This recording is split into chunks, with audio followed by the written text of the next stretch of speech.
సిరిసిల్ల జిల్లా వేములవాడ ఆలయంలో భక్తుల రద్దీ నెలకొంది. మహాశివరాత్రి సందర్భంగా స్వామి వారిని దర్శించుకునేందుకు భక్తులు భారీగా తరలివస్తున్నారు. భీమేశ్వర ఆలయంలో దర్శనానికి అధికారులు ఏర్పాట్లు చేశారు. ఈ సందర్భంగా భక్తులు ప్రత్యేక పూజలు నిర్వహిస్తున్నారు. ఇక దీనిపై మరింత సమాచారం మా ప్రతినిధి రవికుమార్ అందిస్తారు. 3 రోజులు జరగబోయే జాతరకి సర్వం సిద్ధం చేస్తుండ్రు అధికారులు. ఏదైతే దక్షిణ కాశీగా పిలువబడే వేములవాడ శ్రీ రాజరాజేశ్వర దేవాలయంలో అంగరంగ వైభవంగా అన్ని ఏర్పాటు చేయడం. 3 రోజులుగా జరగబోయే జాతరకి ఇటు చల్వ పందిళ్లతో పాటు ఇటు భక్తులకు వచ్చే ఎలాంటి ఇబ్బందులు కాకుండా ఇటు క్యూ లైన్లను ఏర్పాటు చేయడంతో పాటు ఇటు చల్వ పందిళ్లను కూడా ఏర్పాటు చేయడం జరిగింది. తెలంగాణ రాష్ట్రం నుంచే కాకుండా చుట్టుపక్కల రాష్ట్రాల నుంచి కూడా భక్తులు తరలి వస్తుంటారు.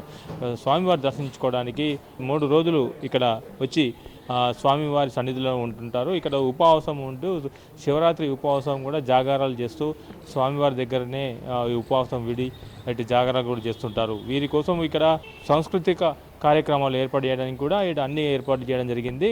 అదేవిధంగా స్థానిక ఎమ్మెల్యే ఆది శ్రీనివాస్ కూడా ఈ ఏర్పాట్లన్నీ కూడా పరిశీలించడం జరిగింది. ముఖ్యంగా అంటే దాదాపు లక్షల మంది భక్తులు వస్తుంటారు కాబట్టి వేములవాడలో అభివృద్ధి నేపథ్యంలో శివాలయం అంతా కూడా పునర్నిర్మాణం అవుతుంది కాబట్టి ఇప్పుడు మొత్తం దర్శనం కూడా అంతా కూడా ఏదైతే మన భీమన్న ఆలేశ్వరంలోనే జరుగుతుంది కాబట్టి వచ్చే భక్తులందరికీ కూడా క్యూ లైన్లను ఏర్పాటు చేయడంతో పాటు వారికి ఆ క్యూ లైన్లో కూడా ఎండ వాతావరణం పెరగడంతో పాటు ఇటు చలవ పందిలను కూడా ఏర్పాటు చేయడం జరిగింది. మంచినీటి సౌకర్యంతో పాటు వైద్యం కూడా అందించేందుకు అన్ని ఏర్పాట్లు అన్ని సెంటర్లు కూడా ఏర్పాటు చేయడం జరిగింది. శానిటేషన్ విషయానికి వస్తే కూడా ఇటు అన్ని రకాలుగా ముందస్తుగానే చర్యలు తీసుకోవడం జరిగిందని చెప్పేసి ఇటు ఆలయ ఈవో కూడా చెప్పుకొచ్చారు. మొత్తంగా చూస్తే వచ్చే భక్తులకి ఎలాంటి అసౌకర్యాలు కలగకుండా తగు జాగ్రత్తలు తీసుకుంటున్నామని చెప్పేసి ఆలయ ఈవో చెప్పుకొచ్చారు. కెమెరా పర్సన్ రఘుతో రవికుమార్, మెగానన్ టీవీ, వేములవాడ నుండి. శివరాత్రి సిద్దిపేట జిల్లా